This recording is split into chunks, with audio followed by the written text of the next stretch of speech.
This program is a presentation of University of California Television. Your support makes UCTV's programming possible. Contribute online at uctv.tv/support.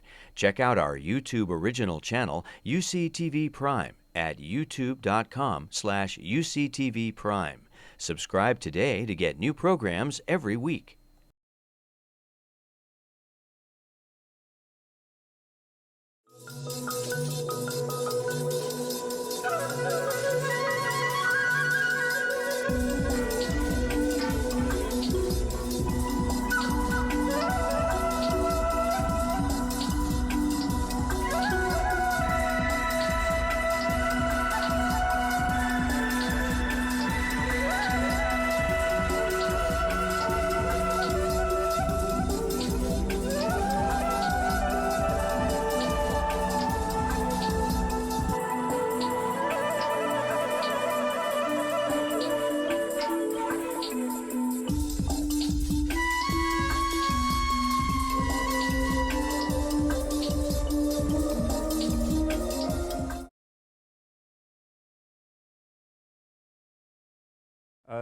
Human impacts, our numbers and our appetites are just explosively growing.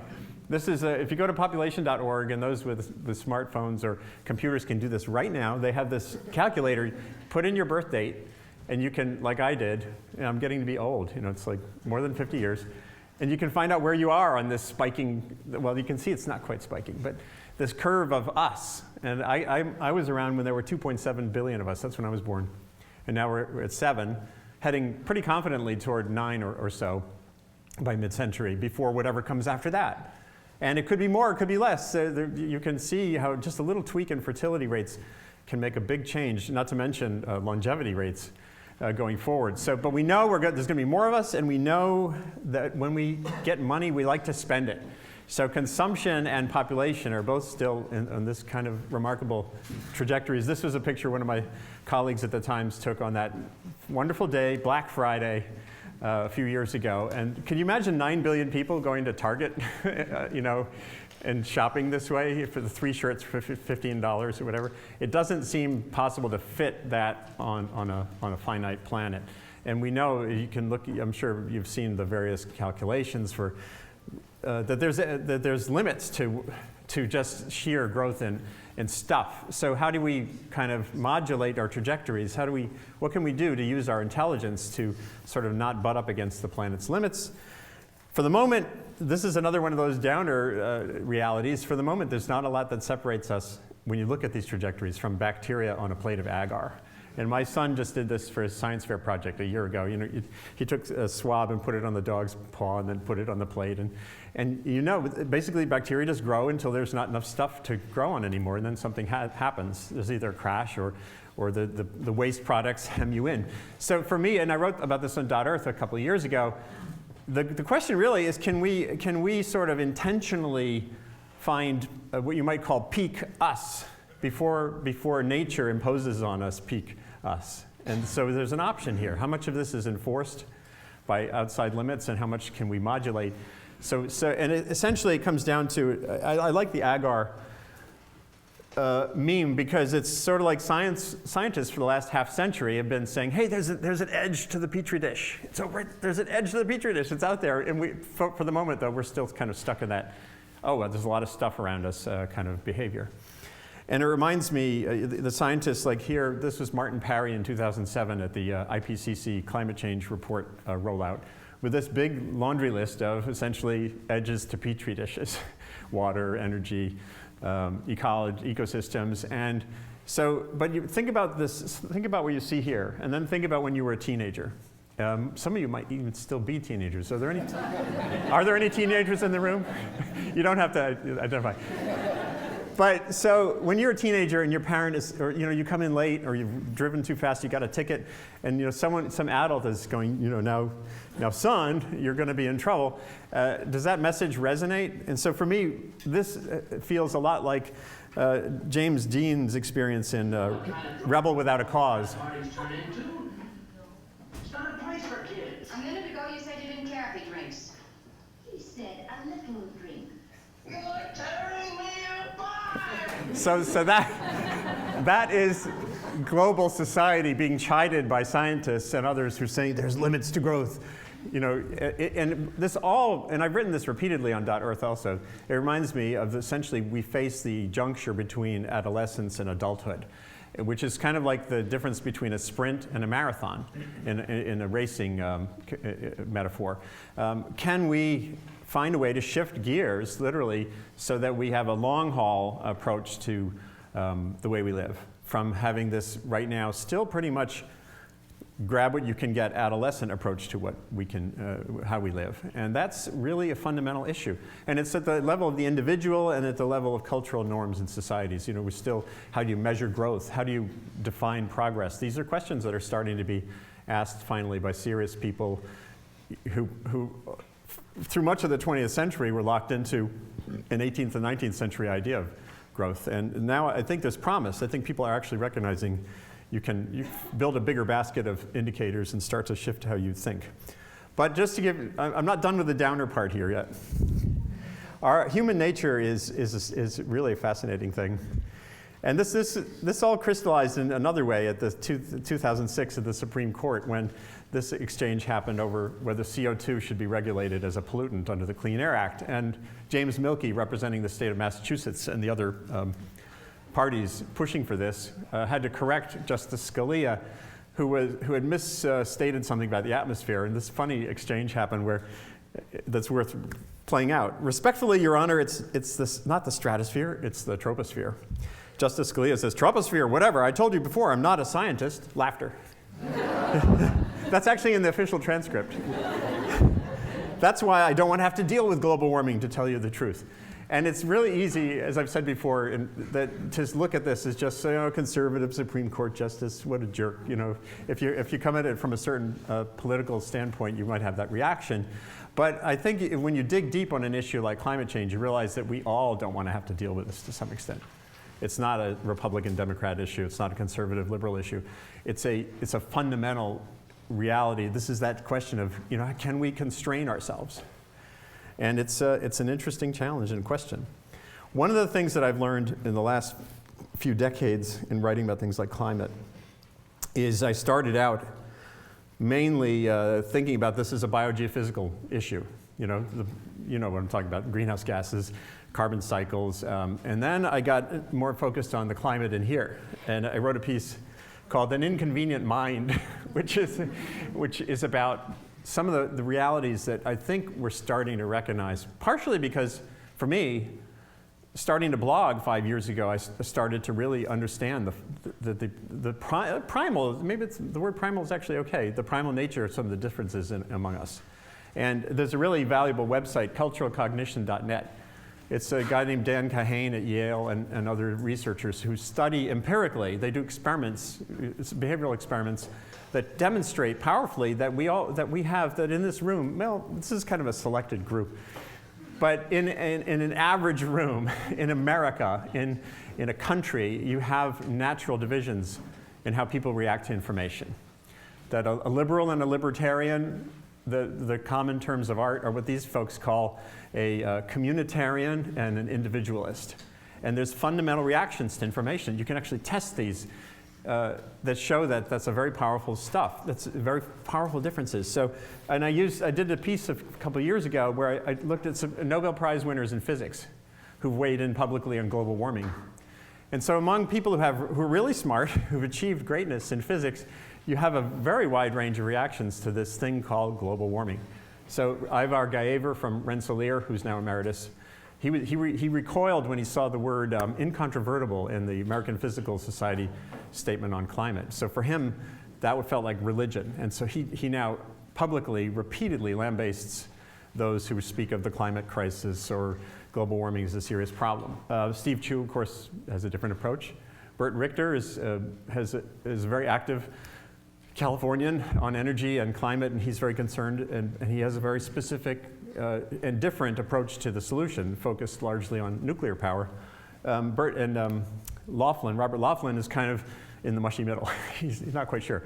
So there are actually, even among Nobel Prize winners in physics, you have the same delineations that you see in a broader selection of humanity, which says to me, as a journalist, when I started to dig in on this stuff and realized after 25 years of writing about climate and humans, and realizing that I could spend the rest of my career trying to write the best possible story, or maybe do a documentary, or do some new thing that would finally tell the story in a way that would make people have a common experience and reaction and response on an issue like climate. It was devastating to kind of start to realize this is just it. This is the way it is. And then you think, well, that's game over, but it's not at all. And when you dig in on this work a little more, you start to see that there actually are real opportunities to move forward. But it requires some letting go. One of the things, of course, that we have to let go of because it's happening right now is that the media are going to save you. that in the old days, and here's another weird reality for those of us born in the 20th century who spent, like I think in this room, probably 2/3 of you, well maybe half of you have spent more of your life in the 21st century than the 20th century. For me, that's kind of a sobering reality. But when I was young, my family, every night, while we were eating our comfort food, mac and cheese or whatever, we were listening to three white men. You chose which white man you wanted. Tell us the way of the world. And Walter Cronkite This is my last broadcast. Said this. The anchor man of CBS Evening News, and that's the way it is. Friday, March 6, 1981. This is my last broadcast. So that's the way it is. That's, we had that comforting feeling. The news was handed to us. The state of the world was something we didn't have to sort of think about, critically analyze, come to our own conclusions about. It just was doled out to us like comfort food. And now, now there's this horrible reality that we're all still dining on comfort food, but everyone's choosing his own or her own meal. If you want sushi or Indian or Tex-Mex or climate contrarianism or climate worry or government output, you can kind of choose your own reality. So there too, you can look at that and go, oh my God, throw up your hands. Or you can dive in and try to figure out how to use these systems to have the best chance of having constructive discourse, of having argument with a point in mind, with a goal to move forward. And one of the things I've found that's useful in any debate is to define your terms. And too often I see people yelling about global warming. Global warming is a hoax, it's a catastrophe, without actually defining the terms. So again, I think there's an opportunity, and this is not web, you can do this on paper, you can do it in a book, but to start to deconstruct ideas and issues in ways that can forge at least meaning that can be then lead to more cogent discussion. And one thing is on something like global warming is to break it apart. I'm not going to get in an argument with you about whether you believe in global warming until we have a sense of what we're talking about. And I found that even with arch skeptics, it's a good starting point. So you can say, okay, we can set aside CO2 as a greenhouse gas. Richard Linz and Michael Crichton, the author of State of Fear, who rejected environmentalism before he died a few years ago, they all agree that greenhouse gases are real. They make the world warmer than it would otherwise be. So we can set that aside. But here's part of the ugly reality on an issue like global warming, is that the aspects of this question that are most consequential for society are still tough. And recognizing that reality, that you can have real, not manufactured debate about sea level rise, about what's going to happen with hurricanes in a warming world, about regional climate forecasts, and of course one of the most durable sources of uncertainty is just simply how warm it's going to get from a certain buildup of CO2. Then at least you understand, okay, we can grapple on those issues, but all of this is just the science. Then once you have established the terms on those questions, then you move into the what do you do about it part, and that's a whole nother level of disputes, and there you can start to understand, well, here at least we can have a data-driven discussion. And when we move, then we can have a separate, okay, now let's stop that conversation and move to the what do you do about it part, recognizing the uncertainties there in this picture. And when, by the way, just so you get the idea of what I'm doing here, the shallowness of the curve demonstrates the maturity or lack of it, of the idea, the scientific concept. So, this is the distinction between what David Hume, the philosopher, and I learned this from a climate scientist, Ken Caldera, who minored in philosophy in college. David Hume said you can't get an ought from an is. That you, the scientist, you're mostly focused on defining the parameters of a problem, but what you do about the problem is up to society more largely. We had a discussion with David Lee about this in my class here last night. It was interesting. How do you, and I do think there are opportunities for scientists to still dive in and talk about the full spectrum of the problem, but it takes two sentences. One sentence is, here's my work on ecosystems in a changing climate, period. And here's what I, as a resident of California and a taxpayer and a father or a mother, think about whether we should have mandates or taxes or innovation push or whatever. And once you do that, at least then you can discharge the argument about the science. And that's an important thing in going forward. And now just circling back to the social science work, the empirical work, and it's really revelatory that there are ways forward on these issues. The Six Americas study, that's an ongoing project by Yale and George Mason universities, is invaluable in helping to delineate what I was talking about earlier, that there's a normal nature of division in society on issues like climate. And these bubbles are their population, basically they're the proportion of us that believes in climate in a certain way. So there's alarmed, concerned, cautious, disengaged, doubtful, and dismissives among us. Probably in this room there aren't a lot of these. But you get the idea.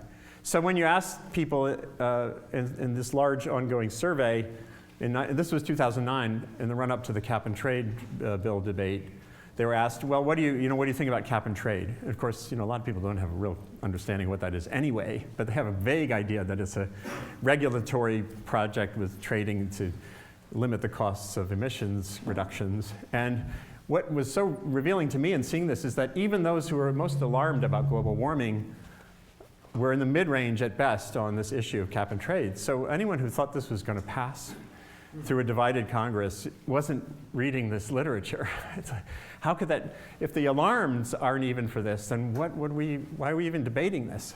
So you could look at that and say, okay, throw up your hands, forget about it. But then you look at energy and you see a whole different range of views. Support, when the question is support for providing rebates on purchases of solar panels and fuel-efficient vehicles, everybody is at least at the midline. And even the dismissives are like, oh, maybe. So that says to me, oh my God, why are we having this big fight over this thing called the climate crisis when no one has a common definition of it, for one thing, and you have all this agreement on energy. And when I talk to economists, I'm sure there's a few in the room, they'll say, well, that's easy. That's because this question is about giving away money. So everyone's for that. Rebates, rebates, freebates, whatever. But look at this graph. Support for requiring, for all the libertarians, 45 mile per gallon fuel efficiency across vehicle fleets, even at a $1,000 price premium. So this is about mandates and imposed costs. And there, only the dismissives dip below the midline.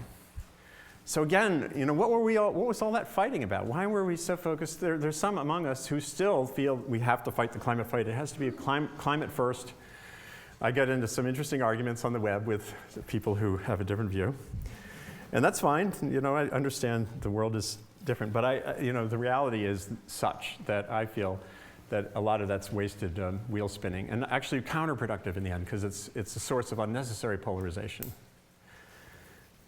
So now back to this word, which, the last thing the world needs is a new word. We're surrounded by new words. But the good news is it's not really a new word. It's actually a really old word. It's just sort of a new spelling. It's kind of a simplified spelling of an old word. And the old word is Knowosphere, which comes from the Greek, essentially planet of the mind. And it was an idea articulated early in the 20th century by a French theologian, Teilhard de Chardin, and a Russian geochemist, Vernadsky, who I first wrote about in 2002 in a Times article on managing planet Earth. So for all your environmental management people, that's essentially what we're talking about here, managing the environment in a big way. And they had this concept that essentially this sheath of human intelligence was becoming a force, you could say a force of nature, a potentiality for sustaining the system in a larger way. And actually, James Lovelock in his next book, I just spoke to him about this not long ago. He said his next book is on Gaia, this being essentially the mind of what he called Gaia. But this goes back further. It goes back to Darwin, as far as, and I wrote about this at a certain point. In The Descent of Man, Darwin had a whole section on tribalism, and one of the impediments to human progress is our nature that we like to be in groups, like we are right here, the environmental concerned group, but he foresaw a day when we would overcome our tribalism. He said there was only an artificial barrier to doing that, and right now we're building the technology to get around that barrier through just the ability to have global conversation about these issues. So it's kind of an interesting lineage for this concept. Now, what is a noosphere? To me, it's all about intentionality. It's not like a new website or WikiKnow or something. It is a hashtag. I do think that I'm trying to build a conversation around that word.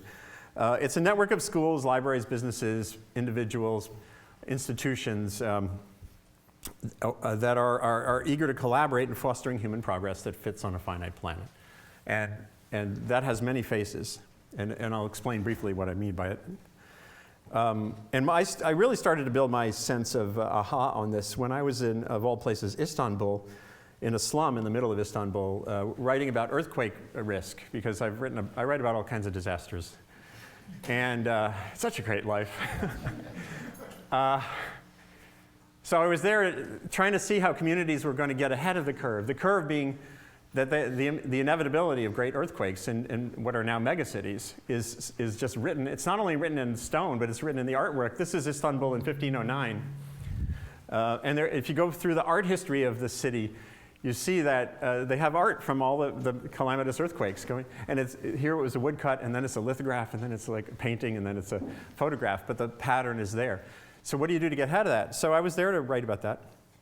And whenever a reporter goes to some interesting place where you look foreign, you're like a kid magnet. And in Istanbul, these kids are all running up to me. This was a school that had been retrofitted with some World Bank money to withstand this inevitable earthquake. And the kids are all running up to me, and instead of saying American, they're saying Facebook? And that was a real eye-opener. And I was just talking to, we were just talking about someone else who's in Mongolia and had this similar experience. The world is just becoming so knitted by this ability to interact. It's remarkable. So a bunch of these kids are now my Facebook friends. And just think back a few decades to when I was their age, it was this. This was our Facebook. But pen pal took weeks. Like I'd send this crinkly envelope letter to Alfred Iwani in West Cameroon, and then I'd get this letter back another couple of weeks later, if that, or a month later.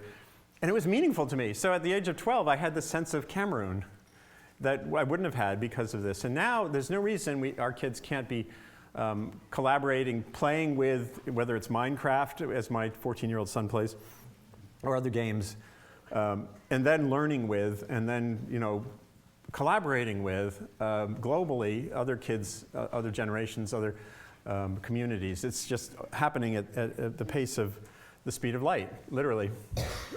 And then here's another one of the downers, of course, is that the world is not all linked. There's kids in this slum in Guinea, right out in the capital of Guinea, and I put this picture on my blog periodically because it reminds me that about 2 billion people still don't have reliable electricity, let alone access to the web. And these kids have to go to the airport parking lot to do their homework because in their slum, in a city, they don't have electricity. And that's, to me, a scandal, but also a huge opportunity. So finding business models or facilitating the ability to get at least enough electricity into communities so they can do their homework at night safely at home.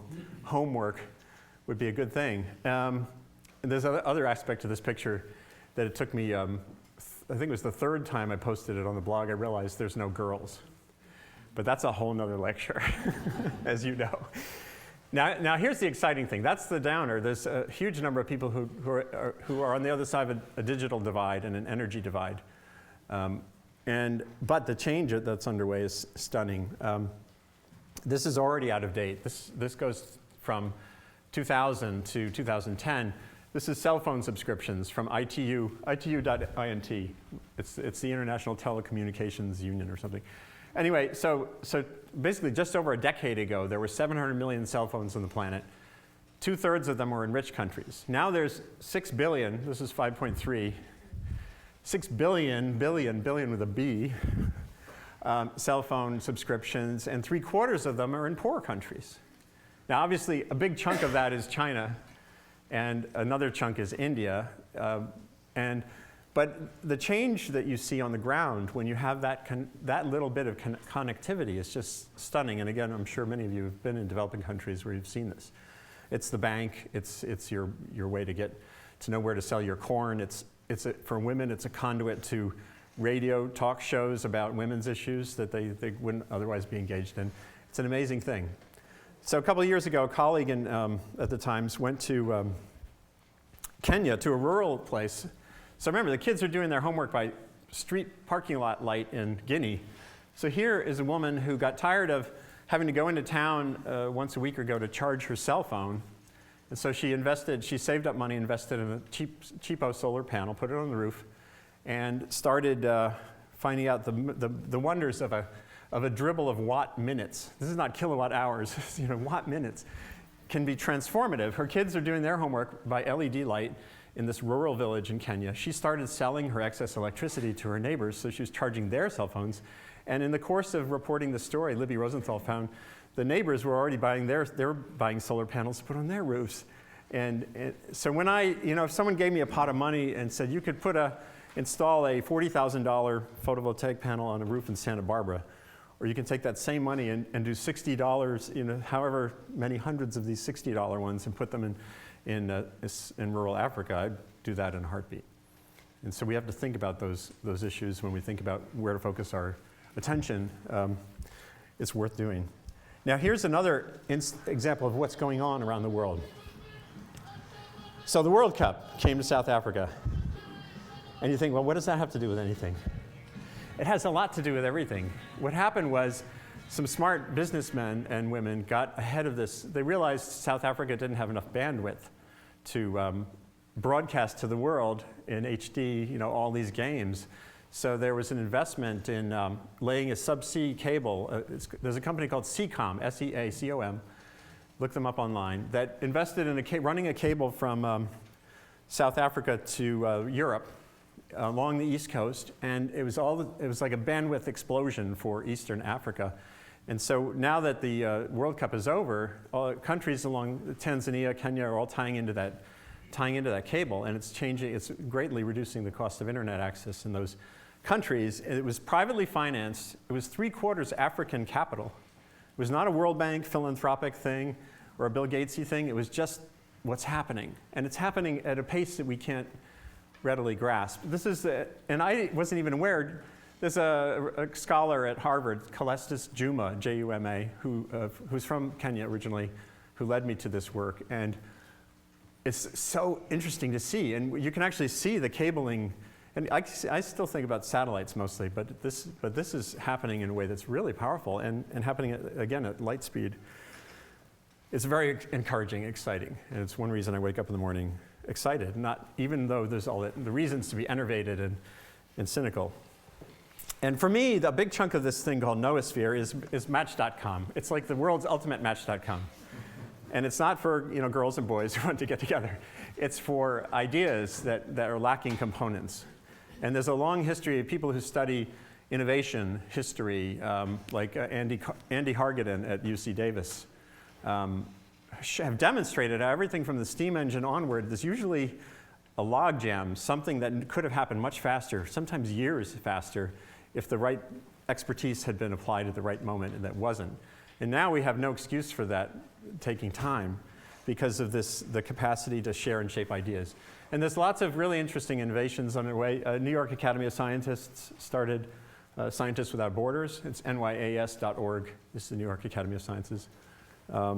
There's Innocentive, which is a money-making model for a company that has an idea or a problem it needs to solve and wants to harvest the crowd to solve it.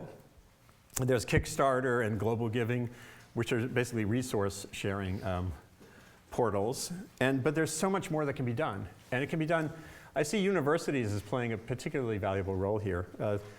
I was at a meeting of the AAAS a couple of years ago, and there was a session on what science teachers need. It was basically, the struggling science teacher with no budget and no time and all these obligations. What do they need? One of the things they need is little explanatory videos, little introductory videos on momentum or on what's a greenhouse gas or whatever. And I'm surrounded now that I teach by young communicators, including my 22-year-old son who's at Pace, who loves to do sort of animations and stuff.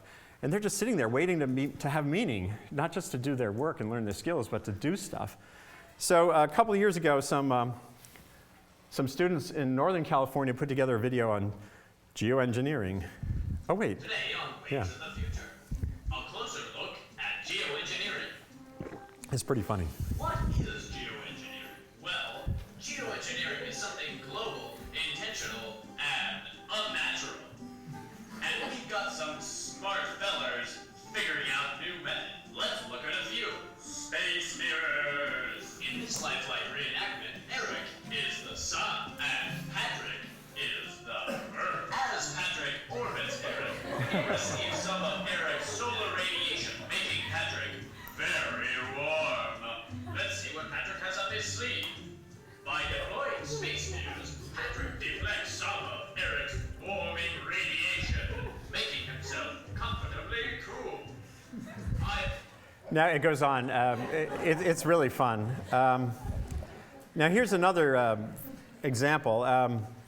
Again, I write about earthquakes. So I got to know the work of Santiago Pujol, who's an engineer, earthquake engineer at Purdue. And after the Sichuan disaster in China, I was focused on how to make schools safer, because there's, we're in the world's biggest building boom right now.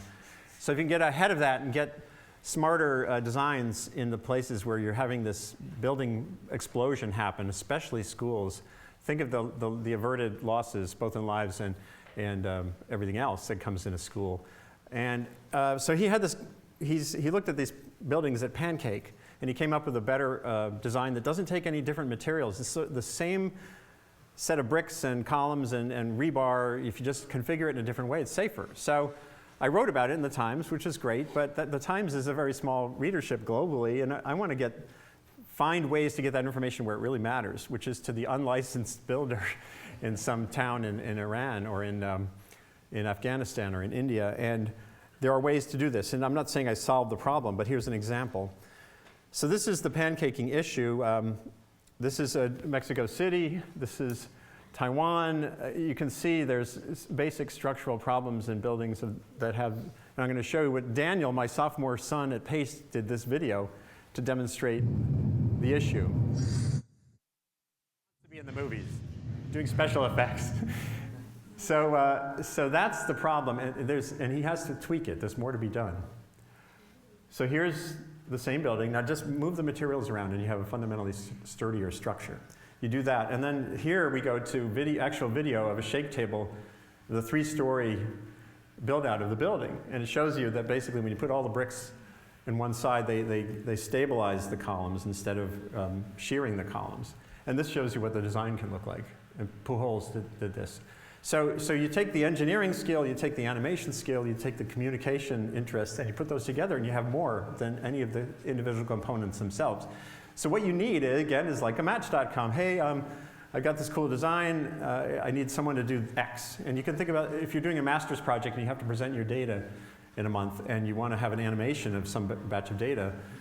I'm not sure, like you, I don't know Flash, but some of you probably know Flash and know how to do statistics and know how to do the science, but I bet together you could find those components much more efficiently through the community. And we can learn in a networked way that's never been possible before. This is, there's a group called AtlanticRising.org, which they went around the Atlantic, young people from Britain, educators, and they did these classroom sessions and coastal workshops on sea level rise for kids. And this is what they look like. I was with them by chance in Massachusetts, and they were showing essentially what 3 feet of sea level rise means for your community. And then, just to go back to that other slide, you see they then connected a lot of these classrooms where they did these projects have stayed in touch through Skype.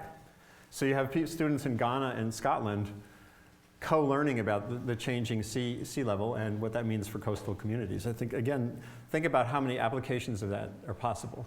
And not just among students of the same age level. You could have students, grad students, teaching or doing presentations that relate to elementary school kids. And I think the networked learning possibility is really great. Hold on, let me just go forward. Oh, and then Twitter. I got to get to Twitter.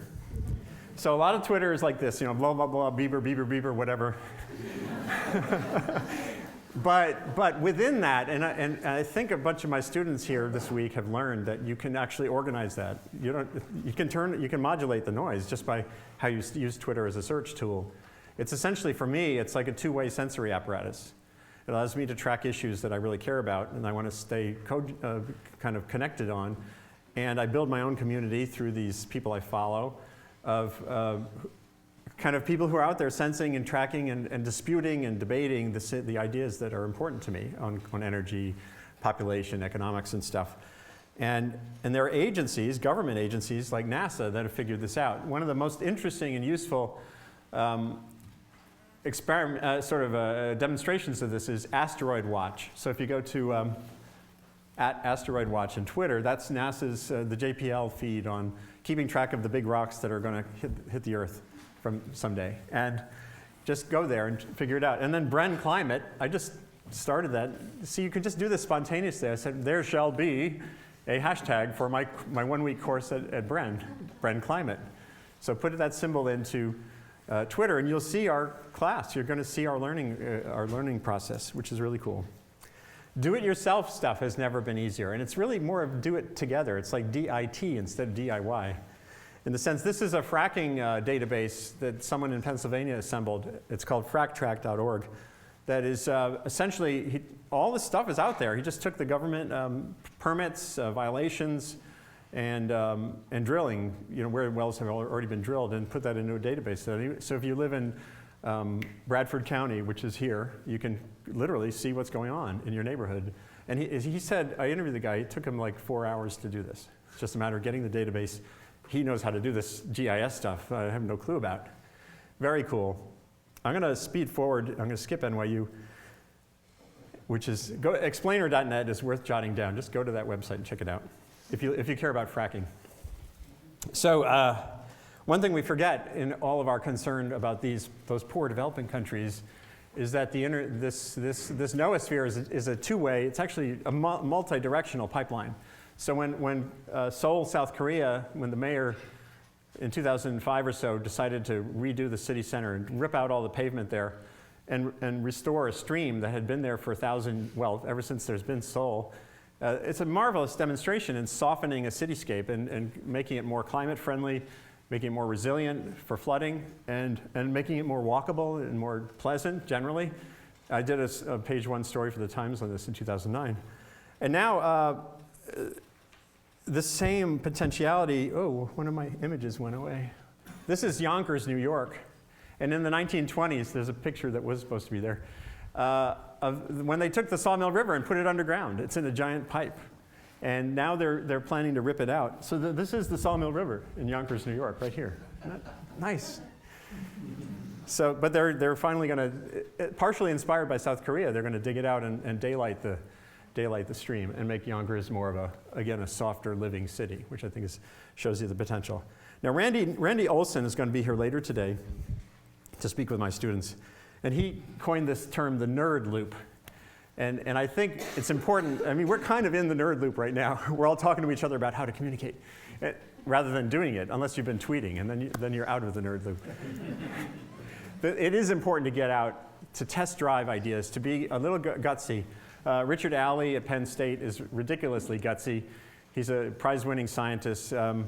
He also has tenure, so it's easier for him to be goofy. But here he is, he does this kind of these wacky music videos where it's like Woody Allen meets Johnny Cash, if you can imagine. And this was an experiment I did on .earth that's now become a regular feature, where scientists in the field sends me stuff, and we put together kind of a report on something interesting without me actually being there, which was the old model of journalism, a guy with a pad going with you.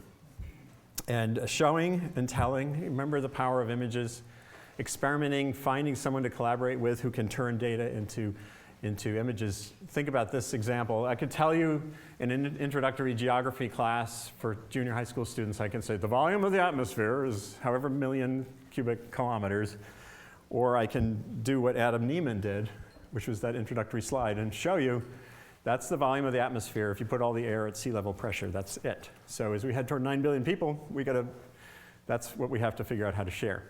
It's a great starting point for discussions on issues of commons.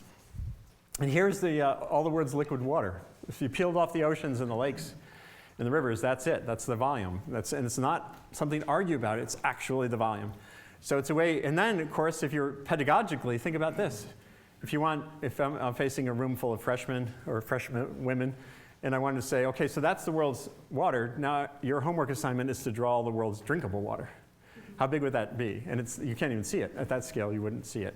So that's a powerful learning experience that is about learning by doing. Making the invisible visible. This is a sunny day in Colorado. And this is the same sunny day in Colorado through infrared imagery. You see that's what the leaking methane from a gas facility looks like.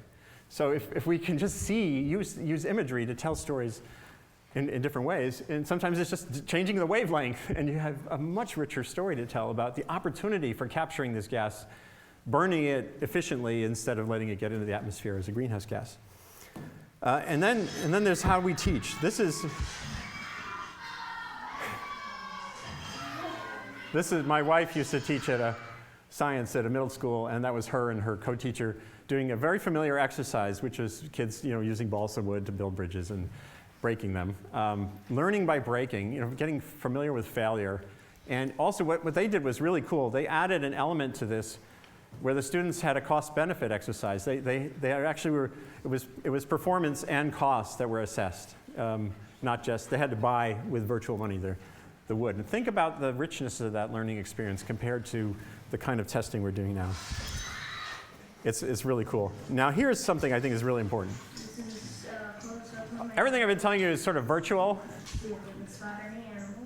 This is my son when he was 9 years old, my younger son, getting real. And we were in a suburban part of Florida, and he had the camera, and he's making a little mini movie about the wildlife we were seeing. Looks like a statue. Now there's a fun moment here that I'm going to conclude with. Flowers tried-colored heron babies. Let's see if we can spot them. We had been up this little estuary one other time and heard some baby birds in this bushes. So he's looking and looking and looking. Oh, yes, they're there. Remember that sound. There's someone. Move over, I can't see it. Dad, get out of the way.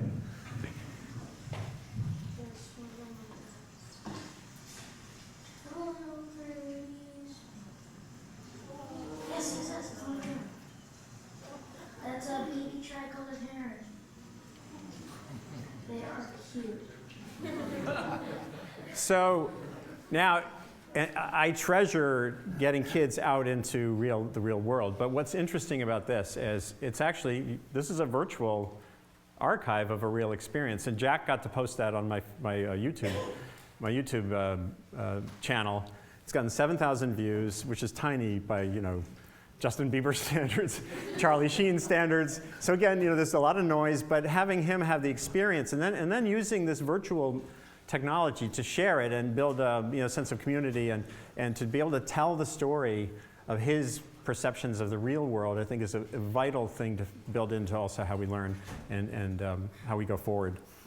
So that's the deal. And then of course, as Carl Sagan used to emphasize in a way that inspired me to become what I am now, to remember that it is finite, this little pixel, and here's how to reach me. So thank you. Do you think the lack of public access to scientific research in journals is limiting and contributing Yes. to that nerd loop? Yeah, I was talking earlier about this issue of the journals. I think we're moving to, you're going to see more erosion of the tradition of journals being behind paywalls. And it's partially the function of pressure from the folks paying for the science, like the NSF, meaning us, taxpayers, need to really push harder to make sure the information that results from these investments is public. There's some scientists and other scholars who are trying to push on the toughest journals. Elsevier now is under pressure from a mathematician whose name I forget, who started a boycott Elsevier. He won't publish his papers there, even though they have the world's best math journals. And I think so the community has some power to change that. And I'm trying to build sort of a sustainability curriculum that will be a set of modules that are only drawing on open source information. So I think if we, as a community, start to build and push and find ways to go forward that way, there's progress and promise. But of course, then the question is, what's the business model? How do you pay for all this stuff? So there's questions to work out. I have a question, if I may. Yeah. So how do you deal with the balance issue?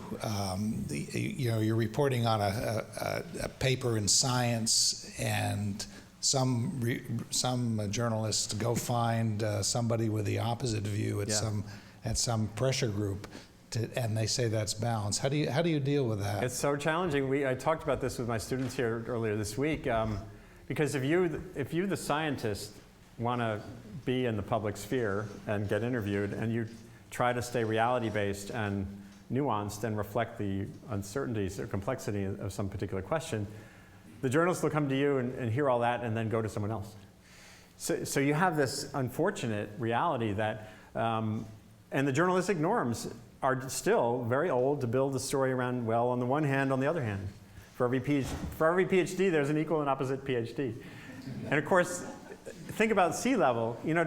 I can do that right now with sea level. I can find you Stefan Rahmstorff and John Gregory and have a real debate about sea level. And so if I just do that, and this is about training, then the readers are coming away with confusion and no sense of what we actually understand about rising seas and a warming world. And unfortunately, it takes training, and unfortunately, as I said, the media norms remember, we're losing specialized media.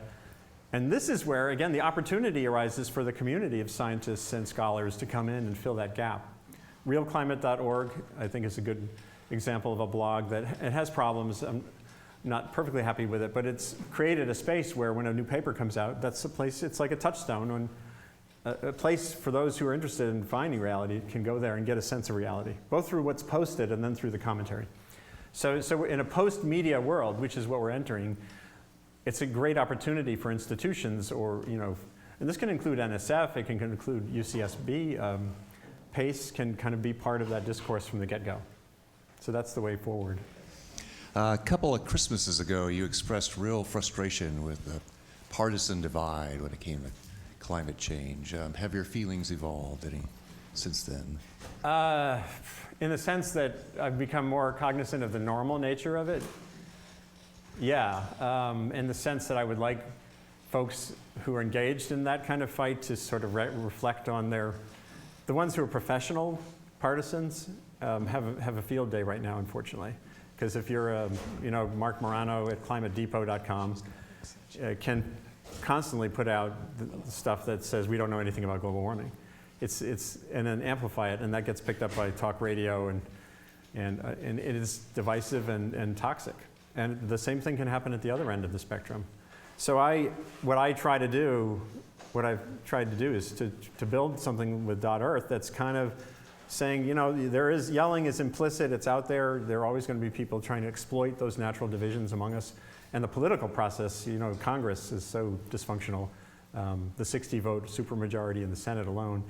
I'm not going to solve it all by having .earth out there, but at least you work at sort of building a reality base.